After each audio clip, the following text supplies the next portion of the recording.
नमस्कार शेतकरी मित्रांनो, आपले सर्वांचे स्वागत आहे इंडिया ग्रो मराठी या आपल्या चॅनल मध्ये। आणि आज आपण आलो आहोत चोंबूत या गावामध्ये। तर आपले नाव सांगा सर्वात प्रथम। मनोहर कोंडाजी हंडे, राहणार चोंबूत। आम्ही गेल्या वर्षी तुमचं प्रॉडक्ट चालू केलं होतं, वापरायला सुरुवात केली, 2-3 डोस दिले, चांगला रिझल्ट वाटला। पण या वर्षी आम्ही सुरुवातीपासूनच ही ट्रीटमेंट चालू केली।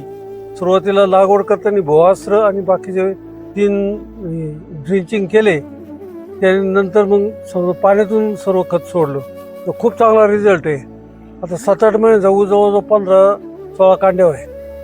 साधारणतः मागच्या वर्षी ज्यावेळेस त्यांचा खोडवा ऊस होता त्यावेळेस आपण त्यांना ग्रो मॅजिक, ओलिप आणि एमआय स्प्रे याची फवारणी आणि पाण्यातनं डोस अशा पद्धतीने त्यांना दिलं होतं। तर हे स्वतः डॉक्टर आहेत आणि डॉक्टरी व्यवसाय सांभाळताना शेती आणि डॉक्टरी व्यवसाय या दोन्ही गोष्टी करत असताना थोडंसं शेतीकडे नाही म्हटलं तरी थोडंसं दुर्लक्ष व्हायचं।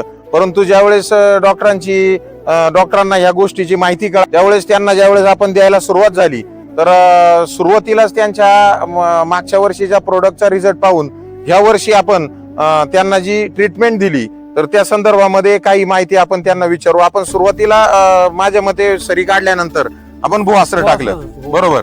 त्यानंतर मग आपण ऊस लागवड करून घेतली। ऊस लागवड तुमची झाल्यानंतर आपण एक 8व्या ते 9व्या दिवशी एक ड्रिंचिंग दिली होती तुम्हाला। 3 केले लागोपाठ 8-8 दिवसांनी। हा, तर आपण एक साधारणतः पहिली 8व्या दिवशी ड्रिंचिंग दिली होती।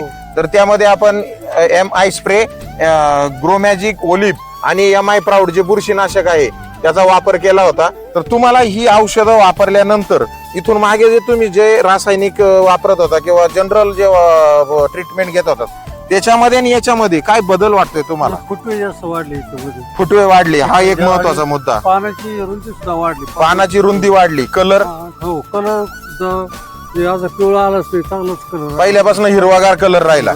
हा, म्हणजे महत्वाच्या ज्या आपल्याला ऊस उत्पादनामध्ये ज्या गोष्टी फार महत्वाच्या आहेत की ऊसाची जी पानं आहेत ती रुंद व्हायला पाहिजे आणि दुसरी गोष्ट की त्याची सरासरी पिवळा हा कलर त्याचा यायलाच नाही पाहिजे। ऊस लागवडीपासून डॉक्टरांच्या ऊसाचा रंग पिवळा झालाच नाही, त्यामुळे त्याला पूर्ण सर्व जे अन्नद्रव्य पाहिजे ती वेळेवर उपलब्ध झाली, त्यामुळे एकदम छान त्यांचा ऊस असा दिसतोय। तर आपण हे जे प्रोडक्ट वापरताय तर ह्या प्रोडक्ट वापरल्यानंतर तुम्हाला समाधान वाटतंय का आपण हे प्रोडक्ट वापरतोय? चांगलं समाधान वाटतं। हा, म्हणजे तुम्ही इथून पुढच्या म्हणजे किंवा बाकीच्या लोकांना काय सल्ला द्याल की तुम्ही हे प्रोडक्ट वापरावा की नाही वापरावा, काय सल्ला द्याल? वापराच तुम्ही आणि चांगलं भुआस्त्राचा वापर करा, म्हणजे बाकीचे आणि प्रोडक्ट बाकी सुद्धा खूप चांगले। हा, तर एक तो महत्वाचा मुद्दा राहिला की जो मागच्या वर्षी त्यांना हुमणीचा प्रादुर्भाव जास्त झाला होता, की ज्या हुमणीमुळे जवळपास त्यांच्या फुली समोरच्या प्लॉट 30 ते 40% प्रादुर्भाव झाला होता। तर ह्या वर्षी तुम्ही आता जशी लागवड 7-8 महिन्याचा ऊस झालाय तर तुम्हाला कुठं जाणवलं का हुमणी झाली म्हणून? म्हणजे हा महत्वाचा मुद्दा आहे की ज्या शेतामध्ये 40% प्रादुर्भाव जाणवला होता त्याच शेताच्या शेजारीच म्हणजे त्यांची 15 एकर शेती आहे संपूर्ण। तर मागच्या वर्षी ज्या शेतामध्ये त्यांनी आपले प्रोडक्ट वापरले नव्हते, फक्त 2 एकर ऊसाला ट्रायल घेतली होती, तर त्याच्या शेजारचा जो ऊस होता त्याला हुमणीचा प्रादुर्भाव झाला होता। तो हुमणीचा प्रादुर्भाव ह्या वर्षी त्यांनी जवळपास किती एकर ऊस आहे सगळा? टोटल 6 एकर ऊस आहे।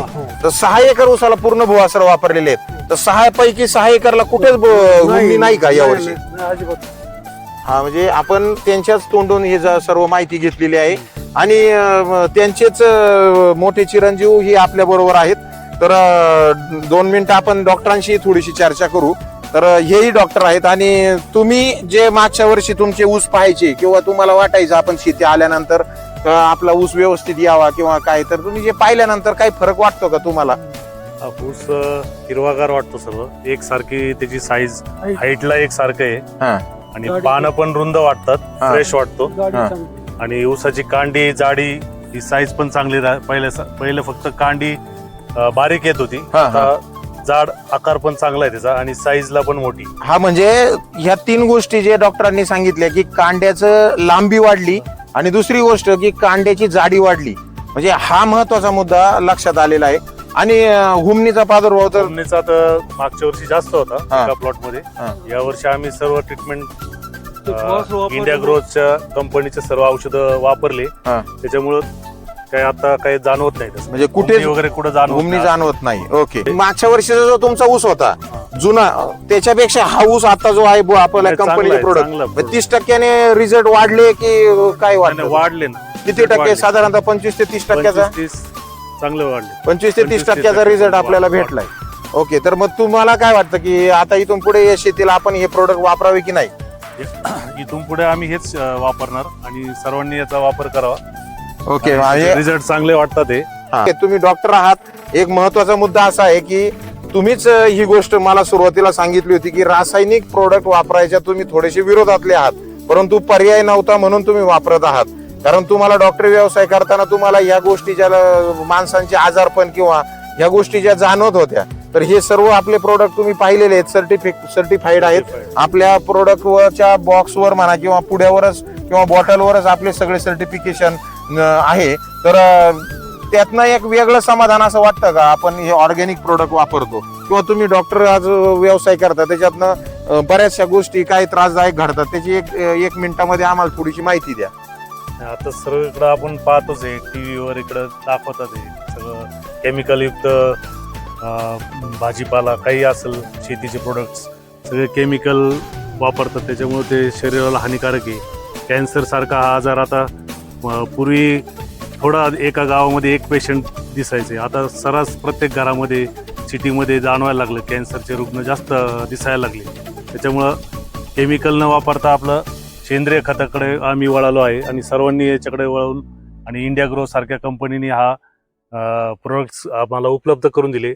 त्याचा वापर आम्ही सर्रास आता करत आहोत आणि आम्हाला रिझल्ट चांगले मिळत आहेत, ते तुम्ही पाहतच आहात. म्हणजे जे आपल्याला साध्य करायचं होतं की कमी खर्चामध्ये विषमुक्त शेती, हा जो आपला ध्यास आहे तो माझ्या मते डॉक्टरांनी सांगितल्याप्रमाणे तो आपण साध्य करू शकतो. तर आपण सर्वांनी ही दोघांनी माहिती दिली त्याबद्दल आपले दोघांचेही धन्यवाद.